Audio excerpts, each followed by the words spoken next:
Welcome to Elite Rugby SandC podcast, the best podcast talking all things rugby and strength and conditioning. At Elite Rugby SandC, we provide athletes with strength and conditioning programs that provides you with everything you need to become a beast and take your game to the next level. No matter what stage of the year or season, Elite Rugby SandC has a program for you. You can try before you buy, so try our 7-day $7 trial to get a taste of what we offer here at Elite Rugby SandC. Also, sign up to our newsletter and receive free bonus content each and every single week. So take your game to the next level, become a beast, and join Elite Rugby SNC today. Today on the podcast, S&C Coach Ben Griffin joins me for a chat. Ben currently works in the private strength and conditioning sector, working for Real Fit in Canberra. Ben completed his studies at the University of Canberra, where he studied a Bachelor's of Coaching Science and also a Master's degree of Exercise Science in Clinical Exercise Physiology. Ben has an awesome social media presence and he produces quality content each and every single week. Look down below for all his links. In this episode, we discuss all things S&C, we discuss rugby league, we talk about areas going well in the strength and conditioning industry and also areas not going so well. Ben provides some fantastic tips for coaches and athletes, and I talk about certain exercises that I think athletes should avoid. So this was a fantastic episode, and I really appreciate Ben taking time out to speak with me today. Enjoy.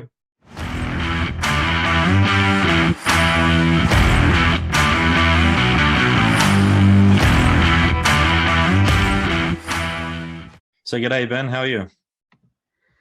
Yeah, good, mate. Good. Thanks for inviting me on the podcast. Thank you for joining me on the podcast. It's awesome to have you on. So how's life going at the moment, and how's coaching going at the moment as well? Yeah, good. Life is just trucking along as it does, and coaching's going well. So it is. So things have kind of started to pick up a bit for us as we get closer to the end of the year, which is kind of what happens as the weather starts to get better. But at the moment, the weather's terrible. As you would know, in Canberra, it just doesn't stop raining. So are you finding a big increase in summer sports coming through? Not so much. It probably goes the other way, to be honest. Probably winter sports. So because as all the winter sports and stuff start to finish up, I guess those guys start to look at their options training-wise. So probably more winter sports, if anything. That's cool. And we'll definitely talk about the off-season for the winter sports a bit later on. So growing up as a young lad, what sports did you play growing up, and how did you end up playing rugby league? So I guess, first of all, growing up, the two main sports I played were rugby league and also played a lot of touch football as well. With the rugby league, I pretty much just had no choice. I think it was more my mum than anything. She got a picture of me in a Roosters jersey when I was about, I don't even know, not even one, I think. So I pretty much just had no choice. I didn't actually start playing rugby league till I was 10, I think. I think I played soccer before that and then started playing rugby league since I was 10 and then just pretty much never stopped after that. So do you follow the Roosters to this day, or did you change teams? Nah, I still follow the Roosters. She Okay. successfully coerced me into following the Roosters. Okay, that's cool. Did you find that your soccer skills helped you become a better rugby league athlete? Oh, maybe, yeah, actually. Maybe the kicking. I'm not too bad at kicking a footy, and I think that probably helped growing up, initially starting with soccer, developing those kicking skills a bit, I guess. I feel like all the best athletes and best coaches, started off with soccer and then slowly transitioned over to rugby league or rugby union. I feel like everyone just starts with soccer. I don't know if parents just think it's like a safer option for younger kids, but I feel like everyone you talk to played soccer at some point. 100%. So what did you think of the NRL season for the men, and what did you think of the NRLW for the women? For the men, it was good. Like we said before, being a Roosters fan, it was a little bit disappointing. They didn't have the greatest season ever, but in general, I think it was really good. Penrith are just way too good at the moment. It's probably the biggest. It's probably just the main point for me from the men's side. But at the moment, they're just way too good. No one can touch them. And the NRLW, it's just going from strength to strength. I love it. It's such good footy to watch. it's probably a little bit less structured and planned out, I guess you could say, compared to the men's. It's a little bit more free flowing and off the cuff, which it's just good to watch. I think the men's competition was a bit closer this year. Like I know that Penrith were dominant in the finals, and they showed that the other weekend against Parramatta, but it felt like another team could win. Like you saw the Sharkies go well this year, you saw the Cowboys do well. Parramatta was a bit inconsistent at times, but yeah, I think it was a bit closer competition. It's going to be exciting next year because certain players moving around, like the Roosters have got some good key players.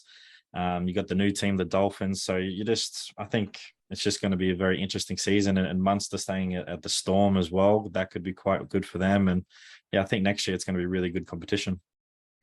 Yeah, it'll be interesting. Well, the Panthers lose a few players, so that I think they'll come back to the field a little bit. But I mean, they won every single grade. So they're going to be in the top 4 for the next 5 years at least.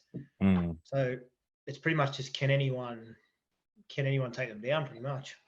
For them also, it'd be like, can they keep that talent as well? If all these players are winning from, say, 16s, 18s, under 20s and New South Wales Cup and all that, can they keep that talent, or is it going to get stolen away? So it'll be very interesting to see what happens in the next sort of few years. Yeah, definitely. And then as those players come through, they'll just start to get forced out by the salary cap, I dare say. Yeah. But like you said, for the NRLW, I thought that was really cool competition this year. Like you can tell the skill level and the intensity of the game's just increasing. Like when we watched the State of Origin for the girls, I loved it. I thought it was just such a great game, and you could tell that they're not far off from where they want this product to be. And it's going to be awesome to see more teams coming up next year as well, and them slowly building the comp. I think the challenging part is you don't want some teams to be too dominant than the others. Like you sort of see in the AFLW, there's some teams coming in, and then there's other teams just dominating. It's probably going to happen, but it'd just be good if they can keep developing the talent so this competition can potentially be one of the best in Australia and in the world as well. Yeah, it's definitely getting there. You can see every season they play, the quality of it and the standard just keeps going up and up and up. But that, as kind of what you alluded to there, that will be their challenge now to, as they expand the competition, to keep bringing up that base of talent. But they have been, they got some new Rise Academies around Australia now, which is pretty cool. So they're going to get some great quality coaching in there and really develop it from the ground up. And it's going to be awesome to see. And yeah, I'm very excited to see how that goes, because I got a few female athletes who are switching over to play NRL, and they're just really enjoying it. It's something different from rugby union and soccer or whatever other sporting background there was. So I'm excited to see how they go as well. Yeah, I love it. And the season they played at the start of this year, my sister actually played for the Gold Coast Titans. Okay. So obviously I was pretty heavily invested in that season at the start of the year and got out and actually went to a few of their games and stuff. So it was unreal. Going to the games they pump it up too. Like they're making a fair spectacle of all the games, which is awesome. 100%. They just need to make sure it was before the grand final when they had those 2 games up in Queensland, when they probably should have had it down in Sydney. Just get that scheduling a bit better. Yeah, I guess that's just the kind of things I'll figure out as they go. As that competition starts to grow and it starts to get a bit longer, and they can sync it up more with the NRL, I guess. 100%. So moving on, when did you decide that you wanted to become an S&C coach? Was this something that you always had an interest in, or was it something you sort of, I don't know, got exposed to it and learned over your time? I think I kind of knew I always wanted to do it without knowing that I wanted to do it, if that makes sense. So growing up, obviously, I always loved playing sport. And then that kind of led me to training, kind of start to figure out if you can get a bit stronger and be fitter than everyone else, it kind of closes that gap on those players on the field that are a bit better than you or a bit bigger or whatever. So that kind of bred my love of training. And then that just kind of took me down the path. I probably, when I was younger, probably didn't even know what an S&C coach was. So that's what I kind of mean by, I think I knew I always wanted to do it, but didn't know, if that makes sense. Then I ended up just going to uni and starting to study coaching science, and eventually kind of the way things just play out, eventually I found S&C. It took a while. It just took a little while though. Did you have that exposure through sport with strength and conditioning, or was it something that you sort of found going off into uni? Nah, not really. So like growing up in Wagga, so even playing like for like local rep teams and all this sort of thing, we weren't really exposed to proper S&C. Even at the time, first grade clubs back home and stuff, we were just going to some like that. We'd just go to the head coach's garage and lift random weights in his garage. Like just be standing there, yeah, had no idea what we were doing. No one was really telling us what to do. So like we never, I don't think we really ever had an S&C coach at any of the footy clubs I played at growing up. Okay. Yeah, it's always interesting. I think if you are from a smaller town where you probably don't have professional sporting team there, you might not get that exposure. But if you can at a young age, it's going to be a massive benefit from you. But it's cool to see that you slowly learnt over playing sport. You understood like, okay, how can I sort of be better an athlete, and is there a way that I can also help athletes as well? And it's cool that you found that and then went to university and look where you are now. So it's awesome to see. Yeah, it was cool. Like I said, it was just kind of organic. It just kind of played itself out that way. But yeah, it's worked out really well. I'd probably say the same for me as well. It's like, what, I can get paid to train people, and I know still be involved with sport and have all these good connections and just be in a gym and be out on the field and seeing my athletes play, then yeah, sign me up for sure. I'm definitely going to do that. Yeah, it's cool, eh? It's pretty damn cool. So you have been an S&C coach for many years now. What is your current coaching philosophy, and how has this philosophy sort of changed over the years? So in regards to kind of like an overarching general philosophy for coaching athletes, I kind of break it down into two parts. So, and this kind of is what everything else just kind of builds around this. So the first thing we look at is generally building kind of like a solid foundation of strength for athletes. So we do that just utilizing basic strength training movements in the gym. So that's where you're talking about your squats, hinges, lunges, upper body push pull, that sort of stuff. So we build that solid foundation of strength through those movements.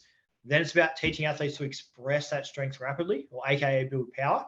And that's where your sprints, jumps, med ball throws, Olympic lifts, all those sorts of things come into it.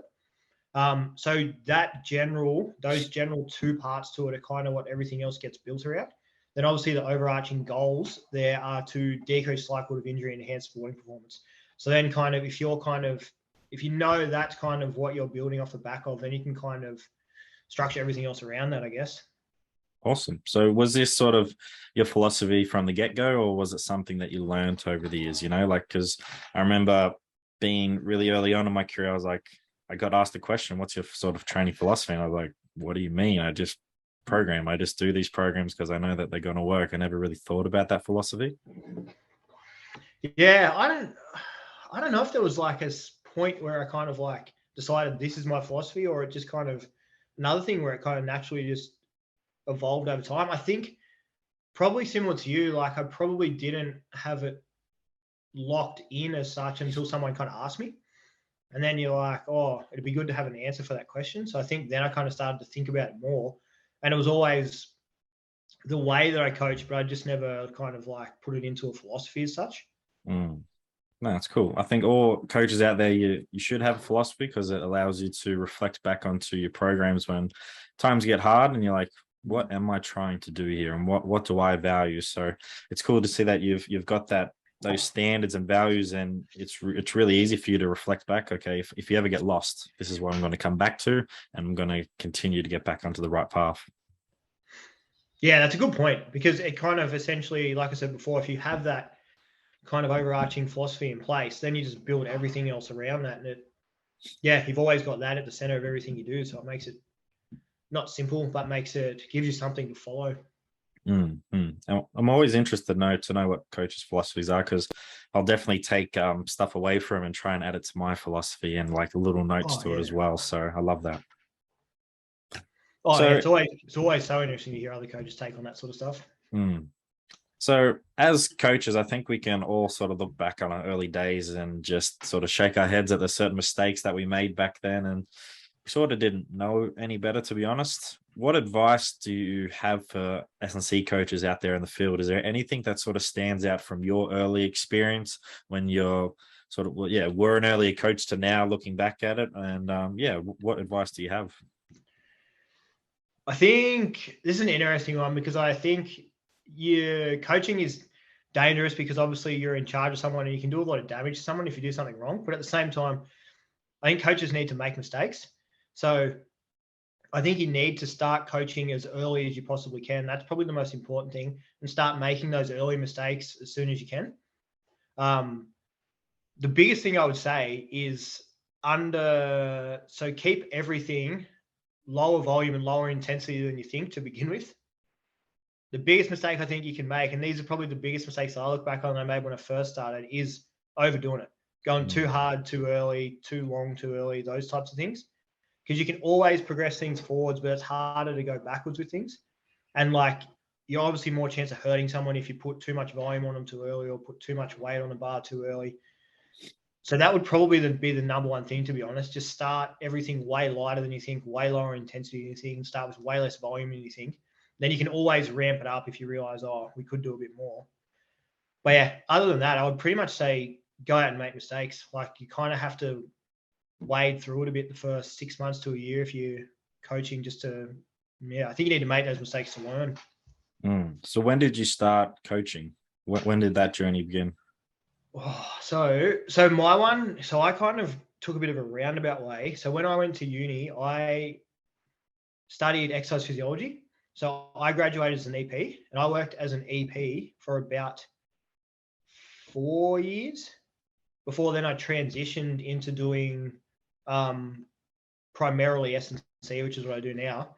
And that was about, I don't know if I count the years on my fingers here, about 6 years ago. Or yeah, about 5 or 6 years ago. Awesome. I love that point of starting off with less volume, because it probably is a thing where you're like, okay, I've got an hour to train this person, or 45 minutes. I want to do this, this, this, and that, you know?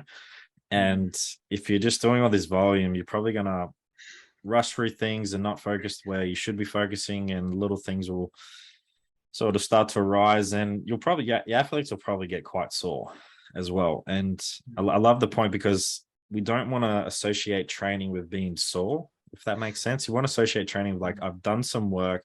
Yes, I'm tired and fatigued, and I am going to be a little bit sore, but I'm ready to go for the next session. And we don't want athletes just to leave the session like their legs shaking, like, fuck, this was a hard session. You know, I wake up the next day, can barely get out of bed. Like, yeah, so I really, really like that point of just start off with less volume, less sets, less exercise, and really focus on the quality of the movement, and to slowly build that athlete's capacity up over time. And when they're ready, you can add that volume in. Yeah, and I think it's kind of a common misconception that people make sometimes as well. They think, say if you have an athlete who is quite a high-level athlete, you think they're going to come into the gym and be a high-level performer in the gym as well.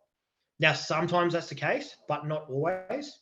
Sometimes you could have international level athlete, but they might just be starting in the gym with you. So you've got to start them at the bottom and build them up. You can't just assume, oh yeah, this person plays for Australia or whatever, they'll be fine in the gym. They can go straight to doing all this hard and advanced stuff.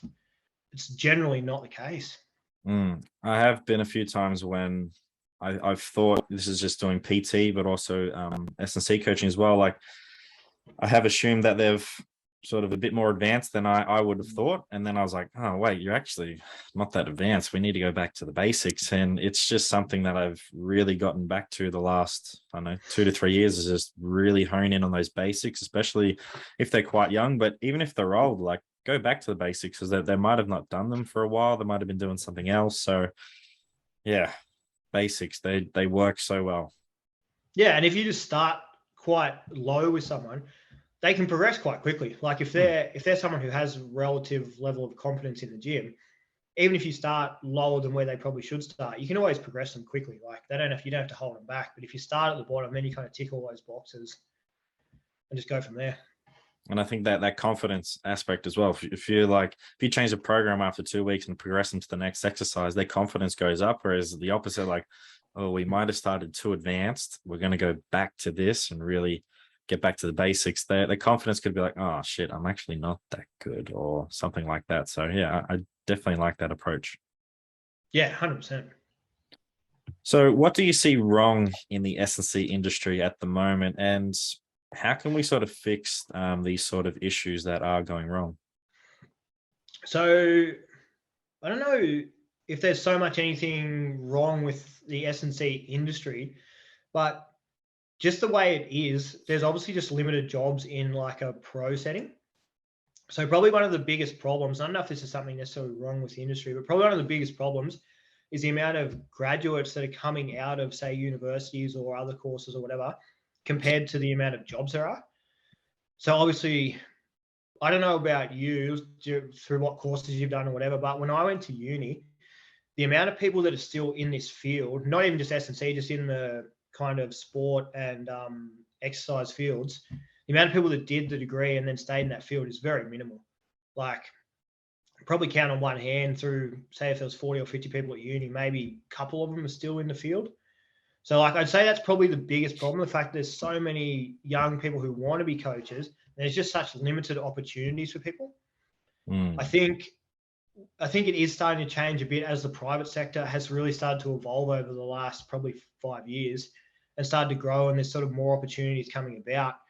I think a lot of it falls back onto coaches themselves as well, being willing to kind of, if there's no opportunities currently available for you in that kind of pro setting, to then you're going to have to go and kind of figure it out on your own a bit and explore other opportunities, which is hard. But I think that's probably the biggest bottleneck within S&C at the moment, the fact there's so many graduates and so little jobs. So I think opening up avenues like the private sector and trying to create more jobs in that setting is really important for kind of the future of the industry. No, I couldn't agree more. And I think it comes back to, what are your expectations when you go to uni and then finish uni? Are you expecting to just be handed a job at coaching at the Raiders, coaching at the Brumbies, Like, I think if we can go into university, and if you're doing your bachelor's and then your master's, like, come out of it like, I'm just trying to be the best coach that I can be, and then I'm going to explore the opportunities that's available. And if it's something like working at a private gym, working with multiple athletes, but also working with general population, I'm going to try and be the best that I can be in that area.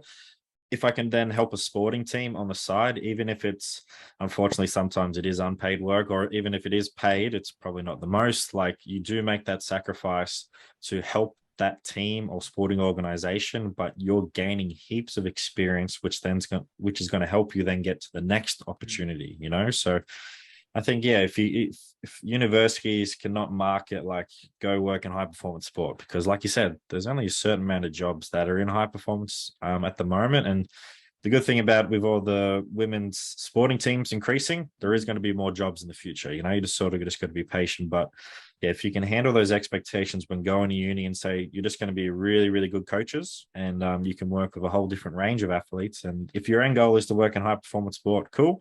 But there is a bit of a journey. You can't just go to university and get straight out of it and go straight into high performance sports. Some people can, it happens, but I think if you can, manage those expectations, I think that can allow more people to stay in the industry and not just expect they're going to be going to work in with the Brumbies, for example.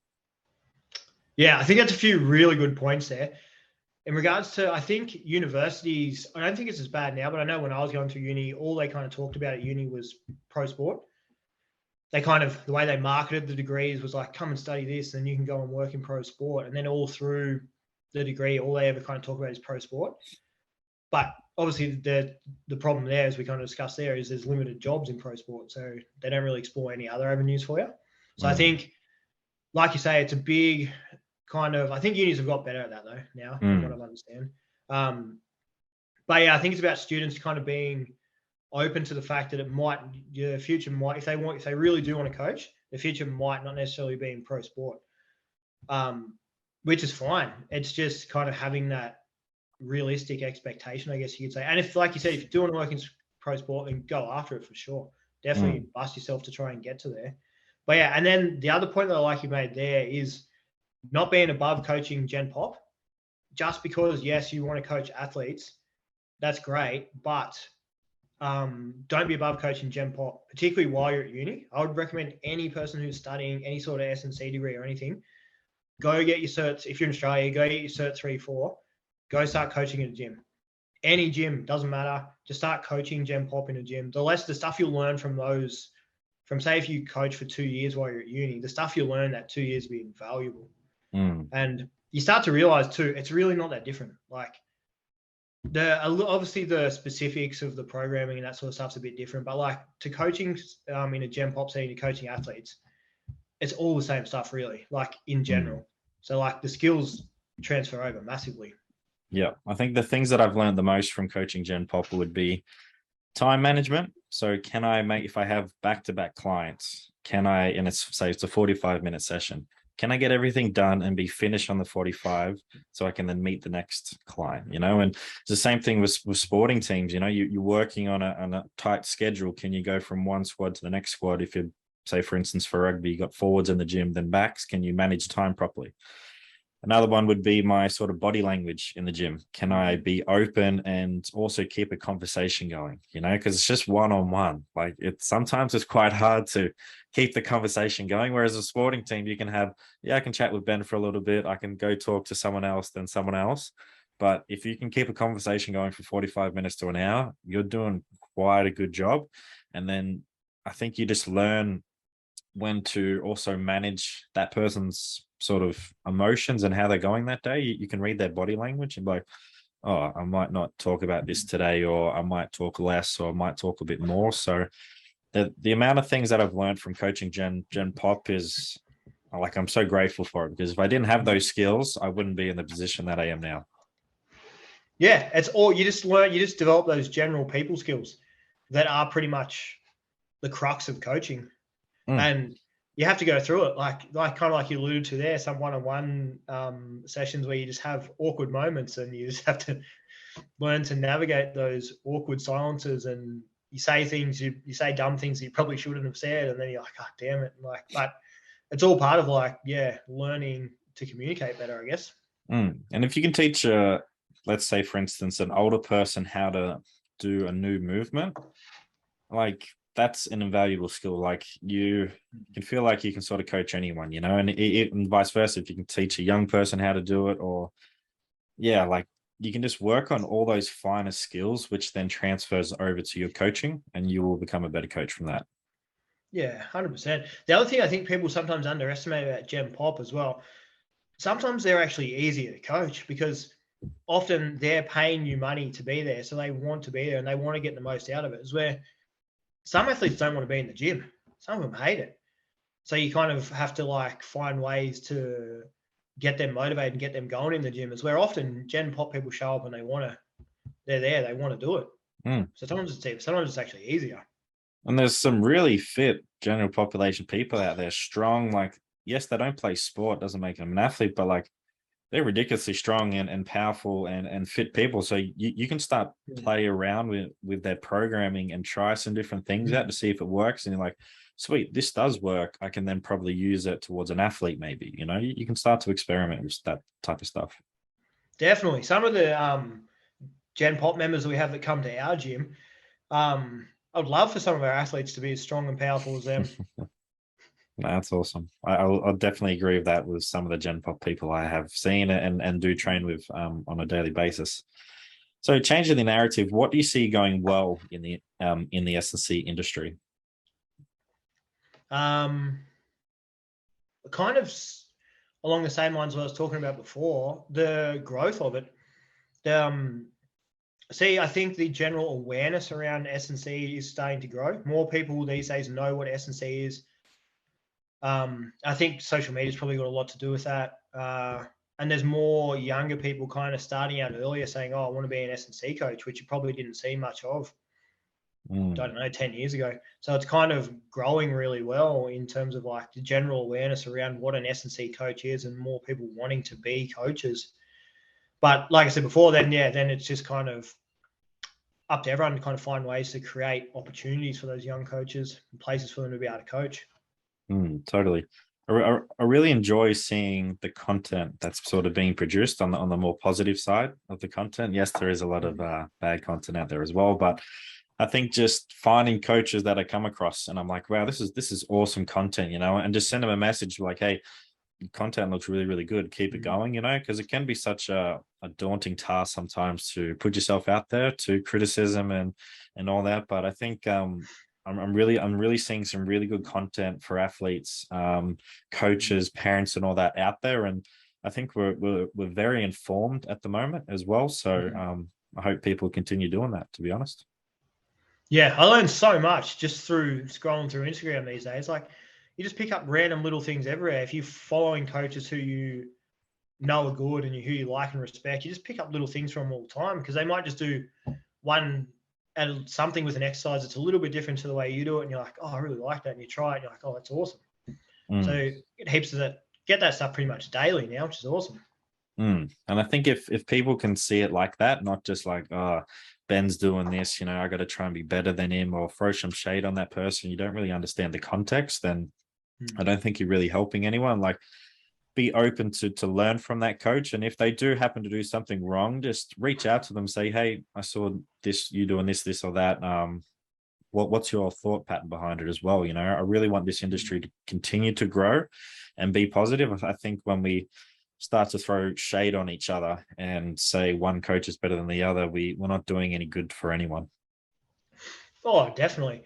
And I think everything is so contextual. So often we're just seeing tiny little snippets of something.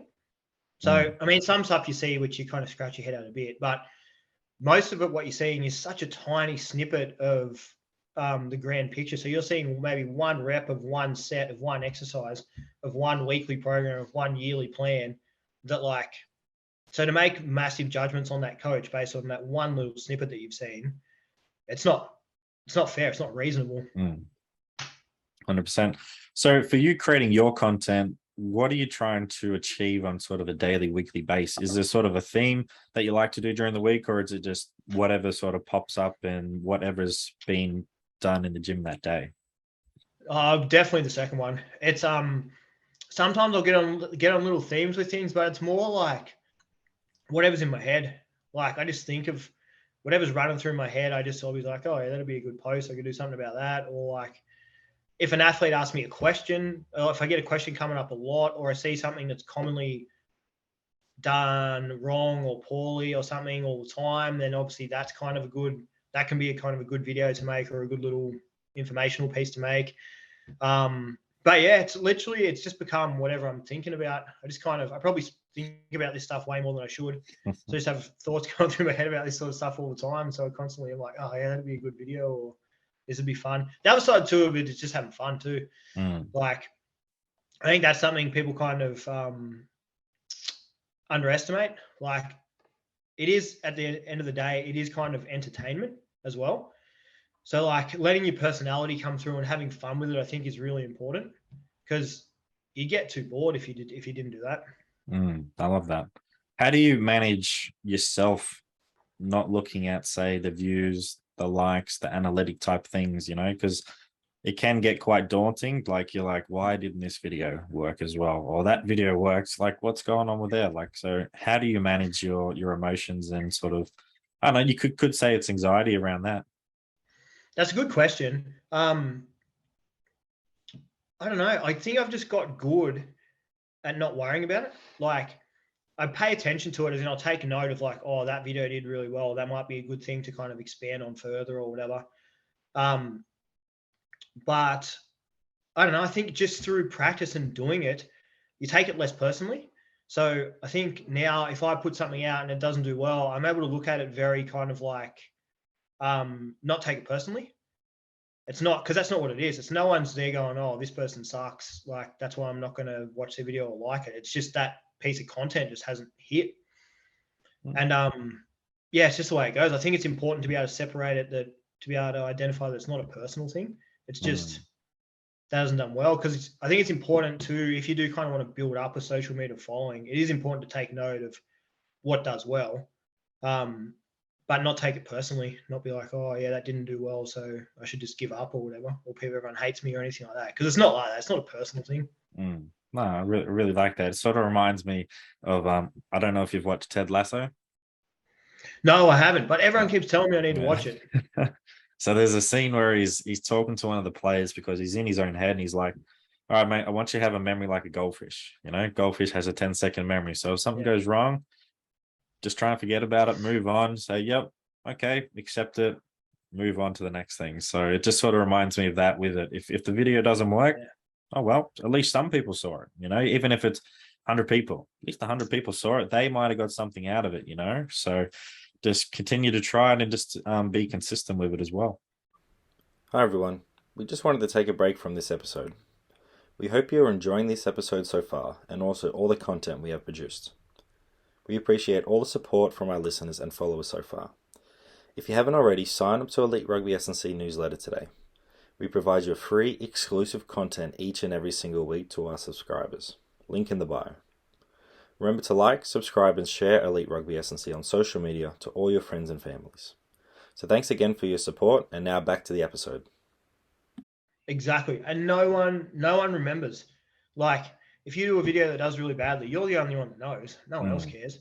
Like, you think about when you scroll through Instagram, you're looking at a video for 10 seconds, and you're probably looking at 20 plus, because pretty much everything's on this video now. You're pretty much looking at 20 plus videos every time you have a quick scroll through. So, and then if you waited 5 minutes and I asked you what you looked at, you probably don't even remember.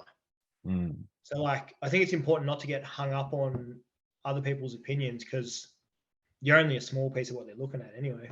Yeah, no, 100%. So what does train like an athlete mean to you, and what does this look like? So that's an interesting one, because to be honest, I don't think training like an athlete is that much different to the way anyone else trains. The specifics of what they do is different, but I mean it from the point of view of they have a goal. So you're just reverse engineering their program to kind of get them towards that goal, which is no different to how you would approach it to someone in a Gen Pop person. If it's Gen Pop's person, his goal is just to build general strength and lose weight, you're going to reverse engineer their program to get them towards that. So I think it's the same thing with an athlete. You're going to look at, they play this sport, they play in this position, we need this part of the body to be strong, this part of the body to be strong, whatever. And then you just reverse engineering towards that. So I think it's just more to do with the athlete's specific goals and building a program towards that, rather than a general concept of what train like an athlete is. No, I really like that. I think for me, it probably comes back to the power. Like you said, everyone wants to be strong, lose a bit of weight and look a bit better. Like, athletes want to do that as well. But it probably comes down to the power that sort of separates athletes to Gen Pop. Is like, well, athletes need to be really explosive, and be able to move with intent in different planes of motion, and really be able to, say for rugby, project their body in that way that they need to, So yeah, there is little differences, but for me, I would say that's probably like the main difference that comes to my head is like you got to be really explosive, fast, and quick. Yeah, that's a really good one. And obviously that is kind of going to be, it's probably the main differentiating factor between the program of an athlete and, say, a Gen Pop member. And another point for me for train like an athlete, I think sometimes as coaches, we can get a bit too caught up with what they do in the gym, and we forget the field aspect, the field component, teaching them how to run better, teaching them how to sprint, teaching them how to change direction and be more elusive as well. So if you can make sure that you're ticking all those boxes off, then you're going to be training like an athlete. We don't just want to be creating big fridges of people, big fridge. They're really nice and strong and sturdy, but they can't move, or they're too slow. So I think don't get caught up too much with your gym stuff. That, yes, it's our bread and butter in the gym, but if you can't do the conditioning side of what's in our title and the field aspect, then yeah, you're definitely letting the team down and letting your athletes down. Yeah, that's a great point as well, particularly about the conditioning aspect of it as well. Obviously, they need to be conditioned to be able to deal with the demands of their sport and be able to produce whatever sort of repeat efforts they need to produce. 100%. So when you are programming for rugby union, rugby league athletes, are there certain exercises that you avoid? And I do want you to sort of name and shame these exercises as well. I don't know. I don't know that there's any sort of specific exercises that I avoid for them. I think it's more about planning around their demands and what kind of part of the season they're in. So yeah, I don't know if there is any specific exercises I would avoid. I mean, like, there's certain things that we probably don't need to worry about. Yeah, for me though, it just all comes back to kind of that philosophy I was talking about before. We kind of just stick to that philosophy, and if anything fits inside, if exercises fit inside that philosophy, then they'll kind of end up in the program. All right. If you don't want to name and shame, I'll happily do it. But Yeah, do it. I think I'm not a fan of Russian twists. I don't think that's good for any athlete or general pop. I think just that stress on the lower back. Yeah, I agree. I can't remember the last time I programmed Russian twists. Because a lot of, say, amateur sporting athletes, they're either going to be studying or they're going to be on the tools or some sort of desk job, and you're going to see some sort of lower back tightness. So why do I need to put them in a position that's really not making them comfortable? And it's moving the spine, whereas a lot of movements in, let's say for rugby, we don't want movement from the spine. We don't want to be compromised in that area. We're trying to brace and absorb the contact and keep that good body position. So that would be my first one off the bat, is a Russian twist. I'm not a fan of it, and I wouldn't program it for anyone. Yeah, I think in some settings it works, but I think you're right. I think that kind of generally carries over to any person. Most people. I'd be doing like some sort of band rotation, like band wood chop or something like that, where the whole body's incorporated, not just I'm on my butt, putting a lot of pressure into my hips and my lower back. Yeah, no, I agree. Side bends, not a fan of holding one dumbbell and doing the old side bend, the old bodybuilding movement you see in every single gym. Not a fan of that either. Yeah, that's another one I agree with as well. I don't think I've ever programmed that for anyone ever, I don't think. The next one we might disagree on, I think we will, is I'm not a fan of programming Copenhagen's.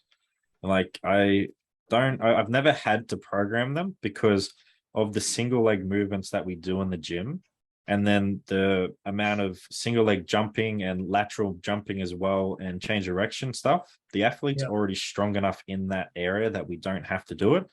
And what I've learned from my cousin Ben Norcott, and then also John Mitchell as well, whereas he was working with the rugby sevens, and I think he did some Copenhagen stuff, but that sort of backfired, and he actually got more injuries in the adductors and groin regions. So yeah, Copenhagen's, I just don't need to program them. I think we're already getting enough stimulation from all this unilateral work that we do.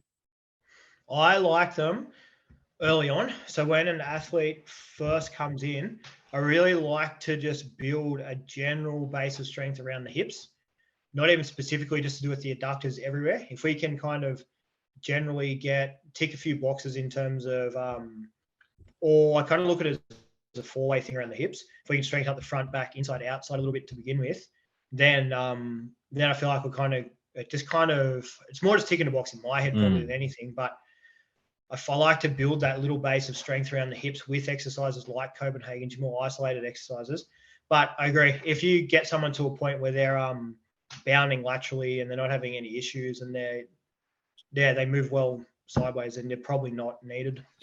And then sort of my last one that sort of popped in my head, I understand the research behind it, and yeah, it can definitely work, is doing like quarter squats, heavy quarter squats. So let's just say for rugby union and rugby league athletes, I'm not the biggest fan. Yeah, I can do box squats, but I just think quarter squats are sort of a waste of time, and we need to be continuing getting a good range of motion and being strong, and you can manipulate that with the box, but still go in a parallel, add some bands and sort of change it up. But yeah, those quarter squats, overloading it, just not the biggest fan of it, to be honest.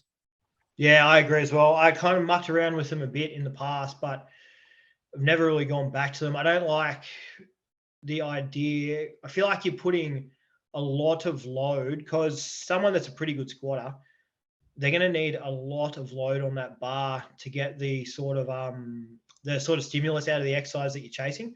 So I feel like you're putting potentially putting a massive amount of load on their spine. Depending what sport you play, I don't think the risk is worth the reward there. That's some great points. Before we move on to the next question, what are some exercises you think are underrated in the gym? Just the basic exercises. I think everyone kind of skimps on things like And not so much the bigger ones, because everyone loves squats, everyone loves deadlifts, that sort of stuff. But your things like basic things like push-ups, rows. I think unilateral exercises are underrated for the lower body. Yeah, those types of basic exercises that everyone thinks are kind of too easy or too simple. I think the trap bar deadlift is very underrated. I love a good trap bar deadlift. I know you post a lot of content with the trap bar as well. So yeah, I think it's an awesome exercise for any athlete. Oh yeah, that's probably a good one as well. Yeah, I absolutely love it. It's just simple and it works. It's pretty much sums it up, I guess. Yeah. So for rugby union and rugby league athletes here in Australia, we're well into the off season now. What do you recommend for athletes trying to have a big off season to come back ready for the preseason? Like, what should their sort of split be for the gym and the field? How many days are they training, and also their recovery as well? I guess this kind of depends where they're up to with their off season. So I think once sport finishes, have a rest, particularly if you play a sport that involves a lot of running, like get off your legs a little bit. Don't do nothing, but kind of chill out. You can kind of, your training in the gym doesn't matter too much what you're doing now. I'd kind of just chill out with it. You can just go in and just have a bit of fun with your training in the gym. Don't do anything heavy, just kind of relax, get off your legs for 2 weeks or so. Then I would kind of start back by kind of just building some general capacity, some long, slow conditioning stuff, just build kind of a broad, big aerobic capacity there. And then with the gym stuff, I guess as a general recommendation, once you've kind of had that little bit of a break, I'd kind of come back doing, anyway, it depends on your situation, anywhere between kind of 2 to 4 sessions as almost like an off-season period to prepare yourself for the preseason. Mate, keep it basic. That's the way to go. And I love that, having a good little break, 1 to 2 weeks, but then slowly adding your training back into it. Don't just go straight back into it, with those 4 sessions, 3 running sessions, slowly build that up. And like you said, you're building that capacity back up, and have some fun around with your training as well. Maybe try some different movements that you haven't done, and maybe you haven't experimented with some unilateral work. Try it, try some different stuff that you might get a good stimulus out of it. And if we can add some fun to your training, it's going to make a huge difference as well. Oh yeah. Then I think the other thing as well is, when in that off-season period before preseason starts, is not going overboard. You don't want to do a preseason before preseason starts, I guess. So you don't want to be coming in already kind of a bit overtrained when you then got to start preseason. So what advice do you have for athletes? Let's say they're not getting the quality of training that they want from their S&C coach at their training sporting organization, or they don't have access to that, and they're looking to find a coach. Let's say in Canberra, they're reaching out and trying to find a coach. What advice do you have for athletes in that space? In terms of what they should look for in a coach? Yeah, look for in a coach, look for in a training facility and a program as well.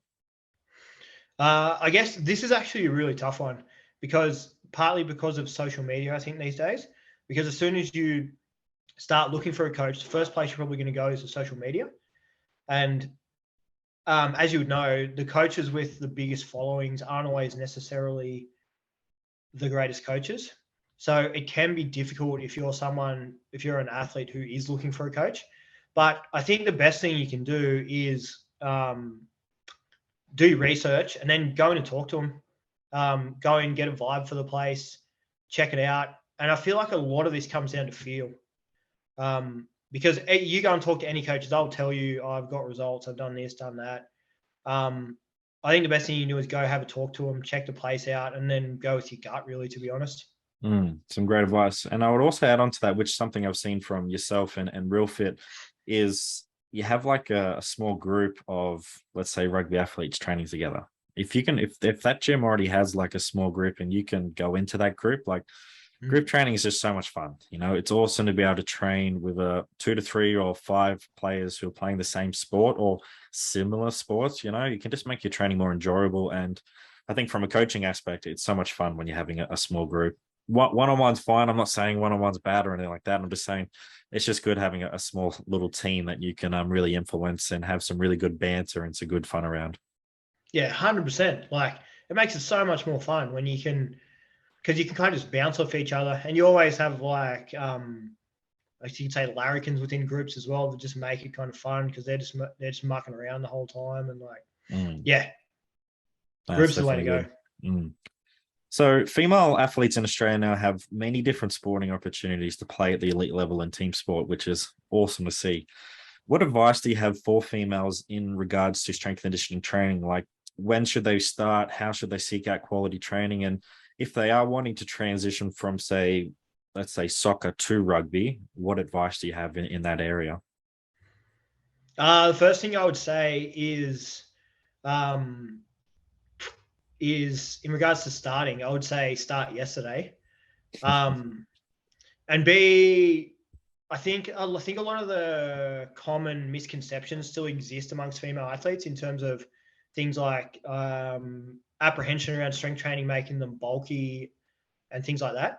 So I think a big thing is kind of coaches working to kind of eradicate those misconceptions. So that'd be one of the things I would say to female athletes is that strength training will not make you bulky. Getting in the gym will make you more athletic as opposed to slow you down. I think, and it's starting to happen too. I feel like female athletes are starting to embrace S&C a lot more, which is awesome. And that will then help with everything we were talking about earlier, kind of in regards to NRLW. It'll help bring the quality of all the sport up as their S&C starts to improve along with as everything else does. And then in regards to, say, someone transitioning, I guess kind of the example you use there is someone transitioning from a non-contact sport to a contact sport. I would say strength and power become much more of a factor. So your S&C probably becomes far more important. You kind of need to get in the gym and probably put on a little bit of muscle mass and get stronger, because obviously that strength is going to be such an important part of your sport if you're going from something like soccer to rugby union. So investing in and finding a good coach, if you have to go out and find your own in a private setting, it's definitely worth the money if you're someone who's looking to make that transition, because it will be such a big part of your sport. No, I really like those points, and I'm going to feed off the first one is, the bulkiness. I think for female athletes, if you are putting on a bit of size, and your muscles are starting to show, there's nothing wrong with that. That's a good thing.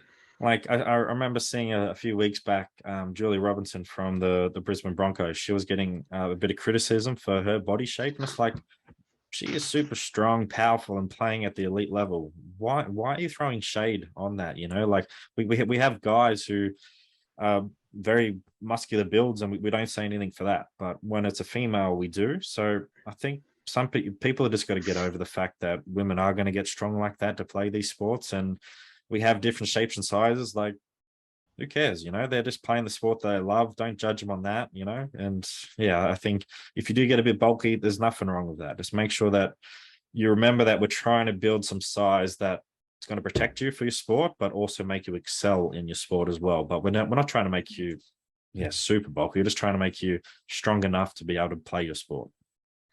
Nah, and the people who leave those sort of comments, they're just like the people you don't want to be dealing with anyway. And you wouldn't take their judgment on board anyway. Like it's not coming from a good place, obviously. And I'd just probably say they're jealous, if anything.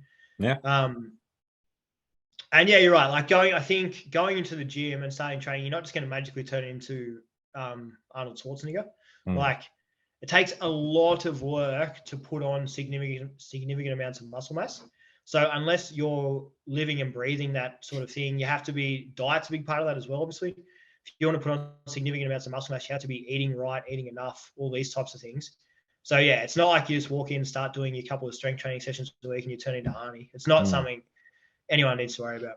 Yeah, it would be nice for some people. For me, it would be nice if I could do that, but oh well. I think for another thing for female athletes as well, don't be afraid to really increase your strength, and test your strength, because the amount of times I've trained some female athletes and like, oh no, I just want to lift this amount and I like do this amount of reps. It's like, no, let's try and see how much you can lift and push yourself, because it is such a great thing to see when they come up after that lift and they're smiling like, wow, I could actually do this, like really test yourselves and push yourselves in the gym, because it's going to make a massive difference for you, for your self-confidence. But when you get out there on the field, you are going to dominate, which is what we want to see. Yeah, I think that's a big one that you kind of hit on the head there. I guess it's not specific to females either. I guess it's kind of some males as well at times. That getting them to kind of see things like having someone do, I don't know, a bodyweight deadlift or a 100-kilo deadlift. After they do that, the confidence they take away from that, like that's something they probably never thought they were capable of. Then they do that. You see that kind of carry over. They kind of draw confidence from that and think, oh, maybe I'm capable of doing certain other things that I didn't think I could do.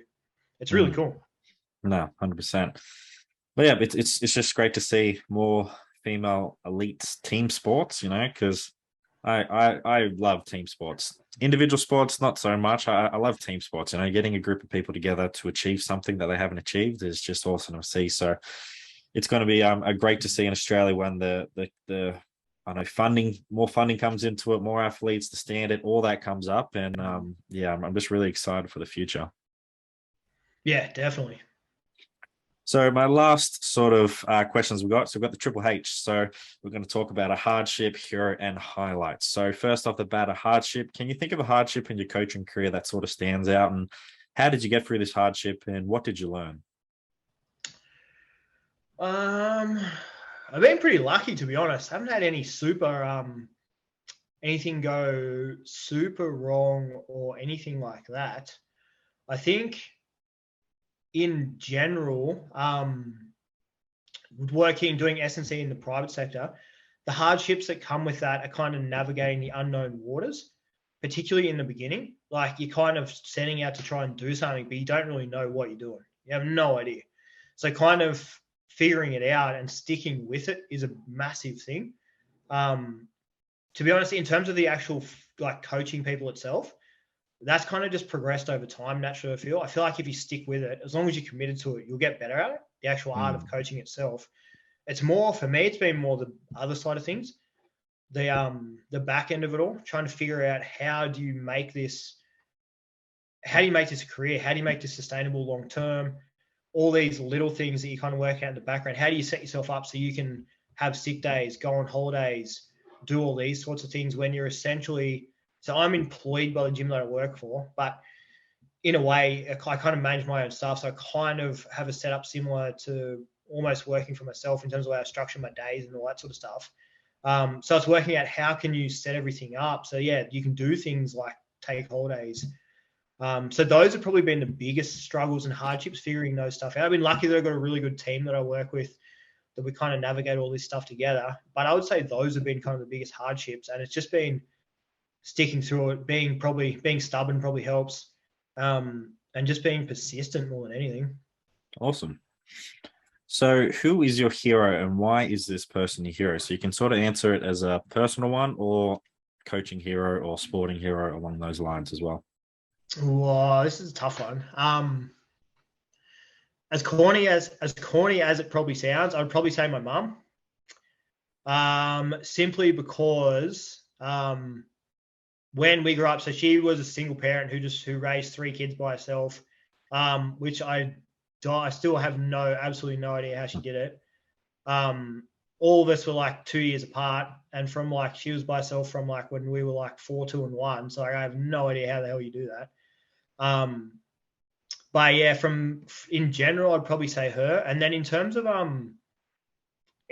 sport, my absolute sporting idol growing up was Brad Fittler. Probably still is to this day. I don't think anyone will ever surpass him in terms of like who I look at in terms of, when you're a kid and you have sporting idols and they just kind of feel larger than life, that kind of aura around that person kind of never goes away. So from a sports setting, I would definitely say him. And then in terms of coaching, I don't know if I have one specific person that I kind of look up to. I've always kind of looked up to the coaches in America in the private setting, simply because that's kind of where I've fallen into, and those coaches kind of paved the way. So you guys in America, like your DeFrancos, Eric Cressy's, Mike Boyles, these types of guys. And although having never like attended their courses or done anything with them in person, I've learned so much from like their resources and just following their journey, seeing the way they do things. So from a coaching standpoint, I'd probably say those couple of coaches in America. No, it's awesome. It's a great insight, and your mum definitely sounds like a wonderful person, and she did a great job. And yeah, sporting heroes. Have you met Brad Fittler yet, or you going to? Oh, I got a good story when I was a kid. So I came and played a game in Wagga, and I'll never forget this. He was sitting on this chair, signing autographs, whatever. And I went to take a photo. Had like this like old school disposable camera. ones? I don't think it was a disposable one. It had a But anyway, I went to take this photo and the camera wasn't working. I was standing there for like 2 minutes trying to get this camera to work, and it wouldn't work. And he's sitting there like just smiling, and I was like, oh, far out. And then he leans over and flicks the lens was closed. Wow. It was so embarrassing. He's like, "Oh, try this, mate." And he leans over and like flicks the lens open. And I was like, "Fuck!" And then obviously it worked straight away after that. No, that's funny as. So, and the last one, highlight. What is a highlight that sort of stands out in your coaching career so far, or highlights? I'll give you another really corny answer that like you probably have a lot of these things like day to day, like the little wins that you get with people. Those are probably the best part of the job, to be honest. Like little things that happen that no one will ever talk about, and most people outside of kind of just you and that person will probably never even know about. But you have so many little wins like that happen day to day with people, and things like we were talking about before. When you see a person come into the gym and they're kind of not the most confident person ever, and then that as they start to build their training, they start to come out of their shell a bit and start to get a bit more confident and see themselves as being more capable than they thought. Those sort of things are probably the little highlights that happen along the way. On a kind of like more personal scale in terms of things that I've done, like going to America and interning with a college football team was probably a bit of a highlight, like, because that was probably something I'll never do again. So like to go over there and do that was pretty amazing. No, it definitely sounds some great highlights, and I can really resonate with those small little wins. Like the training that we've done over the last sort of few weeks with people in the Air Force. It's like, for instance, a single leg box jump. That can be a very daunting task for a lot of people. You know, like starting off with a little height, they're like, "Can I actually do this?" And you're like, "Yes, you can." And then one of the crew is being able to do it on the 45 centimeter. Like when they first tried, I was like, "Okay, I just want you to try it once, you know, and next week we're going to try it properly." And they didn't. Like the confidence really wasn't there, but next week they were doing it, and then it's been like 2 weeks later, they were smashing it easy, you know, whereas they first were like, "I don't think I can do this," to now doing it so well. Like those little wins make you as a coach, I know, makes you want to keep coming back, but I don't know, just makes it makes the session, and just, yeah, I couldn't sort of speak about it enough, is those little wins. Make sure you reflect on them as well, and make note of them, because if you don't, I don't think you'll enjoy coaching that much, you know, like really make those little wins a highlight of the day. Yeah, definitely. There's nothing better than when you leave a session and you kind of have that high just purely from seeing the people that you coach do well. Because there will be sessions too where you try things that don't work and the session doesn't necessarily go as you would have liked, which happens every so often as well. So yeah, it is important to kind of enjoy those little moments that you get. So that's all the questions I have for today. Where can listeners find you on social media? No, everywhere. Pretty much just type in, depends where you want to go. I suppose Instagram and probably even TikTok are probably the biggest ones these days, aren't they? I'm Coach Griffin on both of those. Maybe you might have to type Coach Griffin 88. I'm not sure. Awesome. I'll make sure I put those links down the bottom in the show notes and all that. But I got one more question. This is something I like to do with my athletes, is just ask a random question of the day. Would you rather be on Bondi Rescue or RBT on an episode?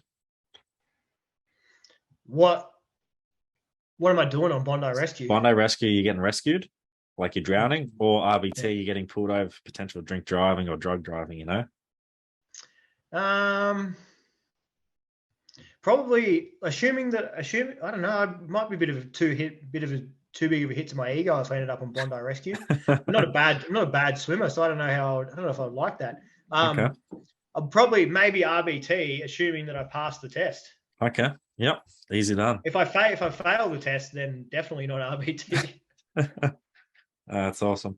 So thanks for joining me today, Ben. It's been awesome. I think you have a great insight and you got a really good following and produce some awesome content that I love to watch on a daily basis. And I think our listeners will get a lot out of this. And I really appreciate it. No, thanks for having me on, man. And same to you. It's been cool to kind of see your journey over the last few years as well. Awesome. Thanks, Ben. And thanks for everyone for listening. Thanks for tuning into another episode of Elite Rugby SandC podcast. Remember to like, subscribe, and rate Elite Rugby SandC on Spotify and YouTube, and make sure you follow us on Instagram. Sign up to become a beast via the link in the description or via Instagram page. Also, remember to sign up to our newsletter to receive free bonus content each and every single week.